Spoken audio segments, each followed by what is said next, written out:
Welcome to the 2021 Economic Depression and Preparation Channel. I'm your host, Tony. Thank you for joining me on this Hump Day, Wednesday, May 19th, 2021. Please be sure to subscribe to Preach to Me channel for the latest 100% truth on financial news, and I thank you for your support. Today, we're going to be talking about two things: the U.S. housing starts, the tanking of the Dow Jones and cryptos, and the Federal Reserve Bank may start tapering as sooner than many people expect. So today, the Dow Jones finished down 164 points, 0.48%, down to 33,896 at market close. It had been down more than 300 points, but made a late rally due to the plunge protection team stepping in and saving the day. Now, the U.S. housing starts dropped sharply. Building permits rise modestly, according to CNBC.com today. U.S. home building fell more than expected in April, likely pulled down by soaring prices for lumber and other materials. Now, people always say the lumber is soaring, but there's other prices. I was at Home Depot, and of course, these 2x4s have gone up to $12 per one, 2x4 by 8. So it's not just the lumber, but prices of copper, steel, aluminum, all of that went up as well. Even bricks, the building blocks, mortar blocks for they needed to build these houses have gone up. So construction remains tight in America. Construction remains supported by an acute shortage of previously owned homes on the market. So housing starts tumbled 9.5% to a seasonally adjusted annual rate of 1.56 million units last month, the Commerce Department said on Tuesday.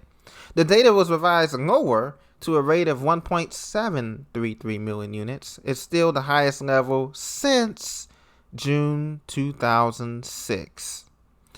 Economists had forecasted that it would be somewhere between 1.6 and 1.7 million, but they did not expect such a big tumble from the demand of starts in just March and April alone. Demand for bigger and more expensive accommodations amid the pandemic has forced millions of Americans to work from home and take classes remotely. Apparently has fueled a housing market boom, or so they say it's a boom.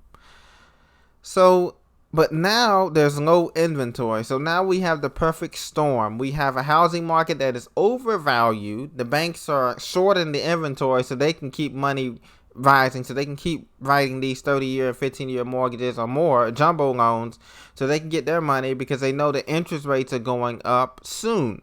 Speaking of that, the Federal Reserve Bank now takes baby steps towards scaling back its bond purchases. This is a latest article on MarketWatch.com. A number of officials talk about tapering might be needed at an upcoming meeting minutes of April meeting show.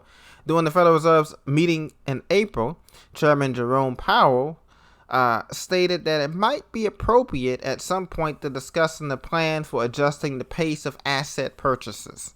As you know, the Federal Reserve Bank has been buying a lot of bonds. They've been buying up everything from bonds to the banks to the repo market that's been going on. And so if they do decide to taper the purchases, right now they're buying $80 billion of treasuries and $40 billion of mortgage-backed securities each month. If they do decide to taper these purchases, it won't be, in my opinion, until after summertime. Because remember, President Biden wants to pass this money where he's giving kids $500 or $300 to $500, depending on their age, a month.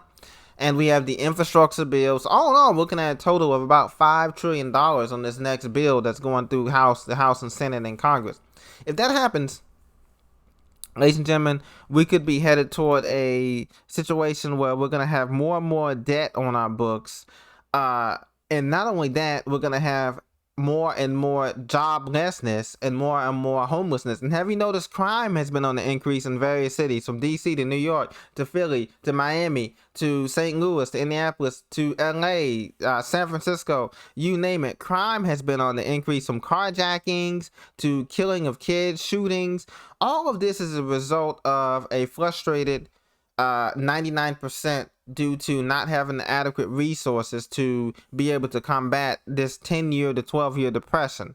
So, and what's going to make it worse is you have the trifecta. Like I said, with stocks going down, they're going to be worthless. Bonds are worthless. Cryptos are going to be near worthless because it's all regulated by the same people.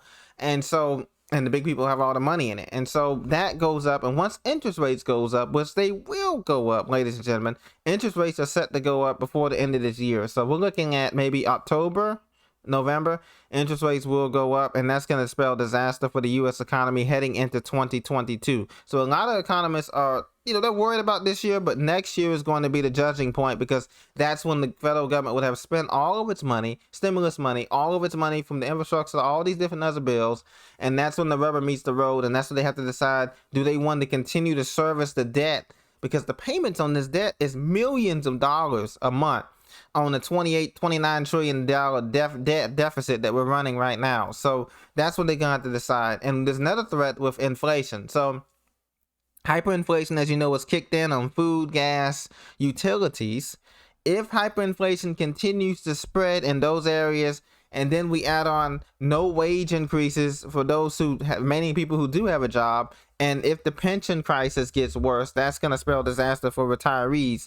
And it could be possible that the pensions system could go under, especially in big states like California, Illinois, Ohio, Texas, New York. So that's something to look out for as well. So this is my brief update. Just want to give you a midweek update on what's going on. Please continue to stock food, water, medicine. This stuff is going to be in short supply, because there's possibility that, as for us and the general public, that we could go into, our states could go into another lockdown. And this lockdown is going to be the result of, people not wearing masks, or even if they got the vaccination, it's just going to be a bad situation, because you saw what happened in India when they went to full-scale opening. The same thing is going to happen over here. I don't know when. It could be next month. It could be next week. But the lockdown is coming. So get your food, water, medicine, clothing, durable clothing, natural disaster supplies, because we're going into hurricane season soon for those of us on the southeast coast. And there's other things too that's gonna be going on. So just continue to prepare, be vigilant. This just at the beginning. We're just in the third inning. We haven't gotten into the real meat of this thing. The fallout from the bankruptcies that many companies declared last year, and we haven't seen the fallout from all the stimulus money that was been printed up and the worthlessness of the dollar. We're just getting to that, but not quite into the main event yet. So be prepared, be blessed.